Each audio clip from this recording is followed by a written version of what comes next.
Hello everyone. तो आज हम लोग बात करेंगे भारत की first women IPS officer Kiran Bedi के बायोग्राफी के बारे में।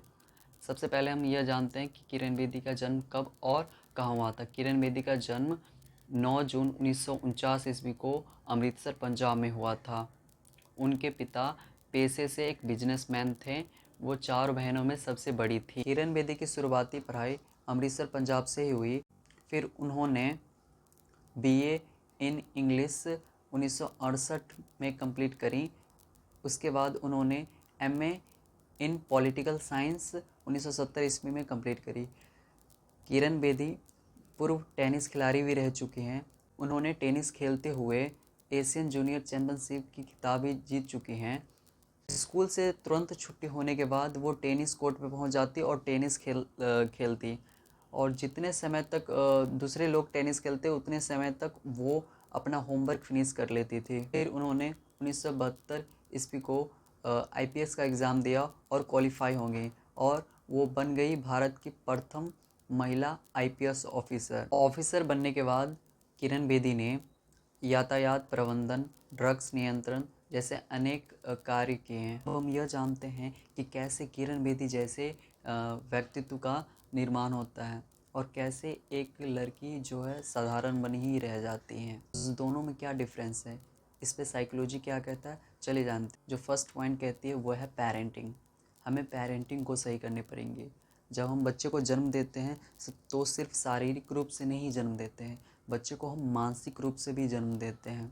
बच्चे को हम संस्कार देते हैं, विचार देते हैं। अगर वो विचार, वो संस्कार उसको आगे बढ़ने में सहायक हैं तो वो संस्कार अच्छी हैं। जो साइकोलॉजी है इस पे कहता है कि हमें विचार और संस्कार सही तरीके से देना चाहिए, सही विचार और सही संस्कार देना चाहिए, जिससे कि बच्चे की ओवरऑल डेवलपमेंट हो सके।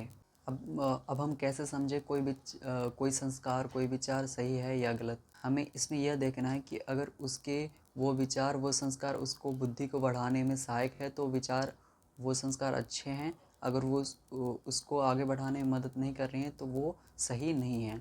जैसे मैं एग्ज़ाम्पल बताता हूँ, जो पेरेंट्स होते हैं वो अक्सर अपनी बेटियों को कहते हैं कि आप घर पे ही रहो, ज़्यादा बाहर ना निकला करो। अगर वो बाहर नहीं निकलेंगी, पार्क में नहीं जाएंगी, एक्सरसाइज नहीं करेंगी, खेलेंगी कूदेंगी नहीं, तो उसका व्यक्तित्व का निर्माण नहीं होगा। वो दुनिया को अच्छे से जानेंगे नहीं समझेंगे, तो वो कुंठित ही रह जाएंगी, बॉडी ही बन के रह जाएंगी, साधारण बन के रह जाएंगी। तो हमें बेटियों को एनकरेज करना है कि आप खेलो भी, पढ़ो भी और आगे भी बढ़ो। ये हुआ अच्छे संस्कार। अगर उसको हम सिर्फ घर में बांध के ही रख रहे हैं तो वो सिर्फ एक बॉडी ही बन के रह जाएगी, वो कभी किरण बेदी नहीं बन सकती। जैसे मैंने अब पहले भी आपको बताया कि किरण बेदी स्कूल से छुट्टी होने के बाद वो टेनिस खेलने जाती थी। अगर हमारी भी लड़कियां अगर टेनिस खेलने या कोई भी खेल जिसमें उसका इंटरेस्ट है, बैडमिंटन हो सकता है, फुटबॉल हो सकता है, कोई भी क्रिकेट हो सकता है, कोई भी खेल जिसमें उसको इंटरेस्ट है, चेस हो सकता है। दूसरा जो पॉइंट भी है मनोविज्ञान का, वो है स्कूलिंग सिस्टम। अगर हमारी स्कूलिंग सिस्टम बच्चे को खेलने के प्रति और भी अदर बुक्स, टेक्स्ट बुक्स के अलावा और भी बुक्स पढ़ने के लिए एनकरेज नहीं करता तो ये साइकोलॉजी के हिसाब से गलत है। अगर हम बच्चे को सिर्फ बाहर की दुनिया की ही नॉलेज दे रहे हैं, विज्ञान की नॉलेज दे रहे हैं, मैथ की नॉलेज दे रहे हैं, तो ये भी ज़रूरी है, लेकिन हमें अंदर की ज्ञान भी ज़रूरी होती है। अंदर के ज्ञान का मतलब होता है कि हमारा जो मन है कैसे काम करता है, हमें कोई भी इमोशन कैसे आता है, जैसे क्रोध, एंगर, लस्ट, जेलेसी, ये सब कैसे आता, तो हमें अंदर भी प्रक्रिया का हमें ज्ञान होना चाहिए। और हमें एक्सरसाइज भी करना है। अगर एक्सरसाइज हम नहीं करेंगे तो हम कुंठित बन के रह। पेरेंटिंग पे आप किरण बेदी का विचार स्क्रीन पे देख सकते हैं। कि हम अपने माँ बाप की देन होती है।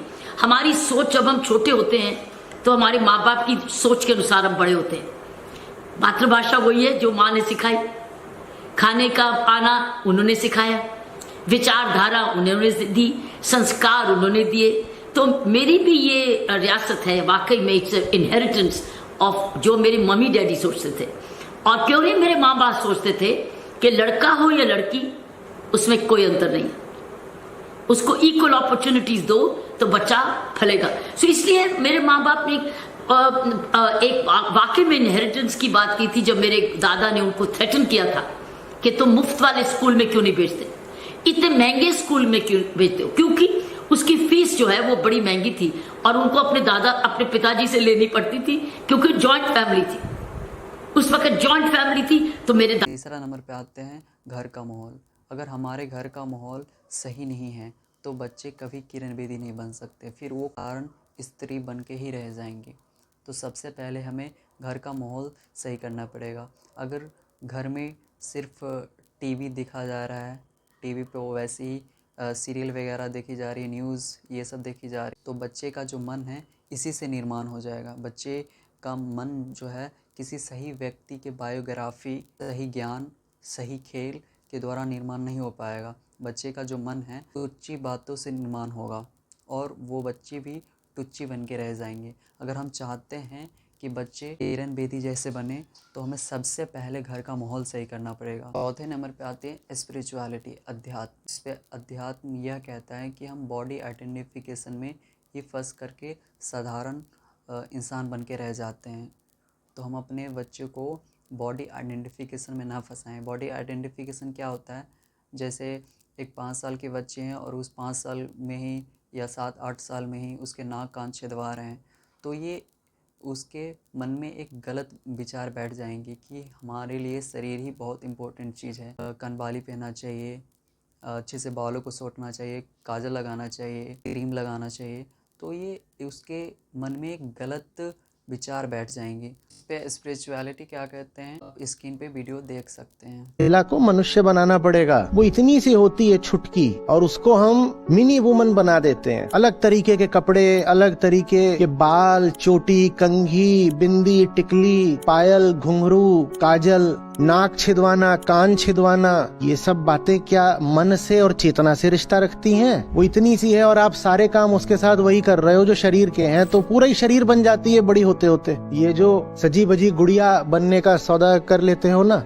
ये जो सोने चांदी के लालच में गुलामी स्वीकार कर लेते हो ना, इसकी एक बहुत बड़ी सजा ये मिलेगी कि कभी कोई आजाद साथी भी नहीं मिलेगा, क्योंकि आजाद पंछियों को पिंजड़े वाले सुहाते नहीं है। जैसे बच्चे की बर्थडे आ रही है, तो बच्चे को बर्थडे पे अच्छी बुक्स आप गिफ्ट कीजिए, अच्छे खेल की इक्विपमेंट गिफ्ट कीजिए, जैसे हो गया पियानो, हो गया बांसुरी, हो गई, ताकि उसके मन में एक सही इमेज बैठे कि हमें इस क्षेत्र में आगे बढ़ना है। अगर बच्चे को हम सिर्फ बॉडी केंद्रित ही रखेंगे तो बच्चे सिर्फ बॉडी से ही जुड़ा कार्य करेंगे और एक साधारण से इंसान बन के रह जाएंगे। तो साइकोलॉजी इस पे यही पॉइंट व्यू रखती है। तो आज के लिए इतना ही, नमस्कार।